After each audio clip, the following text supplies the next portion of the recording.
అందరికీ వినాయక చవితి శుభాకాంక్షలు. Tollywood senior hero Venkatesh చాలా కాలం తర్వాత సంక్రాంతికి వస్తున్నాం సినిమాతో బ్లాక్ బాస్టర్ హిట్ అందుకున్నారు. ఆ సినిమా ఇచ్చిన జోషులో వెంకీ ఇప్పుడు తన తర్వాత సినిమాల విషయంలో చాలా జాగ్రత్తగా ముందుకు వెళ్తున్నారు. ఆ సక్సెస్ ని కొనసాగించాలని భావించి తన నెక్స్ట్ మూవీని మాటల మాంత్రికుడు త్రివిక్రమ్ శ్రీనివాస్ దర్శకత్వంలో చేయబోతున్నట్లు ప్రకటించారు. ఇది వెంకీ త్రివిక్రమ్ కాంబినేషన్ లో వస్తున్న తొలి సినిమా. ఇప్పటికే పూజా కార్యక్రమాలు పూర్తయ్యాయి. సెప్టెంబర్ నుండి షూటింగ్ మొదలవుతుందని టాక్. ఈ కాంబోపై మంచి అంచనాలు ఉన్నాయి. అదే సమయంలో వెంకీ మరో ముగ్గురు డైరెక్టర్ల కథల్ని కూడా వింటున్నారని తెలుస్తోంది. ఆ లిస్టులో ఒకప్పుడు స్టార్ డైరెక్టర్ అయిన వివి వినాయక్ కూడా ఉన్నారు. వినాయక్ ప్రస్తుతం వెంకీ కోసం ఒక మాస్ ఎంటర్టైనర్ స్క్రిప్ట్ రెడీ చేస్తున్నారు. త్వరలోనే వెంకీకి కథ చెప్పాలని చూస్తున్నారు. అన్ని అనుకున్నట్టే జరిగితే ఈ కాంబినేషన్ కూడా సెట్స్ పైకి వచ్చే అవకాశం ఉంది. ఇక 19 ఏళ్ల క్రితం అంటే 2006లో వెంకీ వినాయక్ కాంబినేషన్ లో వచ్చిన లక్ష్మీ సినిమా సూపర్ హిట్ అయింది. ఆ సినిమా వెంకీ కెరీర్ లో స్పెషల్ మూవీగా నిలిచింది. అప్పట్లో వీరిద్దరి కలయికలో మరో సినిమా వస్తుందని వార్తలు వచ్చినా నిజం కాలేదు. ఇప్పుడు మళ్ళీ 19 ఏళ్ల తర్వాత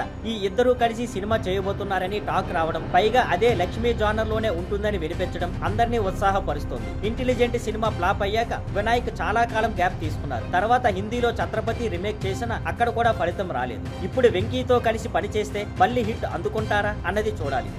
thank you for watching. Please like, share and subscribe.